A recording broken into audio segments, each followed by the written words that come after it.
footballgameplan.com, where football makes sense. I'm Memory Hunt, the czar of the playbook, breaking down the Saints versus Falcons. Now let's look at the Saints in this game traveling to Atlanta.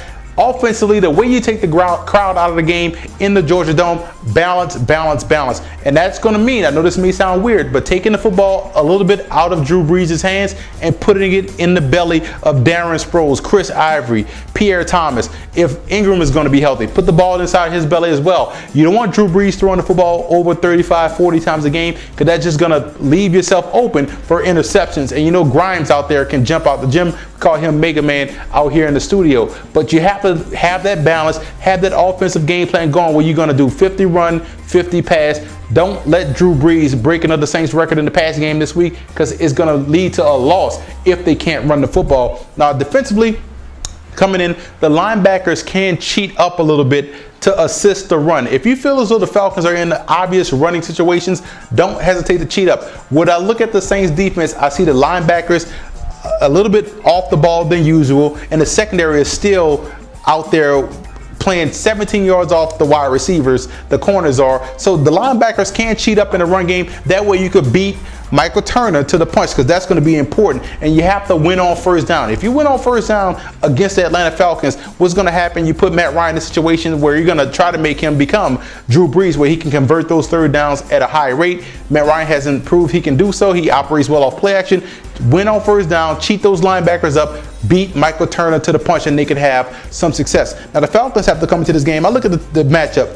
Tony Gonzalez and the right tackle Tyson Clabo. The reason why those two guys are going to be important, because they're going to do a great job of getting to the second level. If they're able to get to the second level on the outside linebackers of the New Orleans Saints, Turner is going to have that off tackle lane available all day. Clabo is a guy that does a great job with stonewalling defensive ends.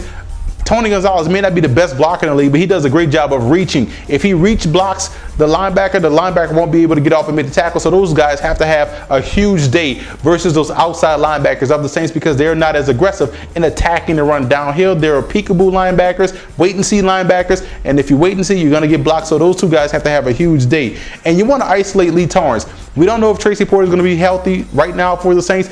Isolate Lee Torrance, who's going to be the nickel corner, who's probably going to draw coverage of Julio Jones or Harry Douglas. Find whoever he's on, throw at him. That is the weak link of that same secondary, especially at the corner position. Defensively, you have to get off the field. The Saints convert 50% of their first downs, and if you allow the Saints to continue to move the football down the field, they have the potential to put up 30 points. And you don't want getting to a shootout with a guy that has an automatic weapon and you have a 6-shooter. You have to make sure you get off the field on first down, keep that defense fresh. Otherwise, you're going to need that defense later on in the game. Also, as we always talk about against the Saints, defending the Saints, interior pressure disrupt Drew Brees' timing. Got to get pressure down at A-gap. X factors for the New Orleans Saints has to be the running backs. They should get at least 10 carries apiece, 30 carries total for the Saints run game. X factor for the Falcons has to be Brent Grimes. In this league, everybody has a nemesis.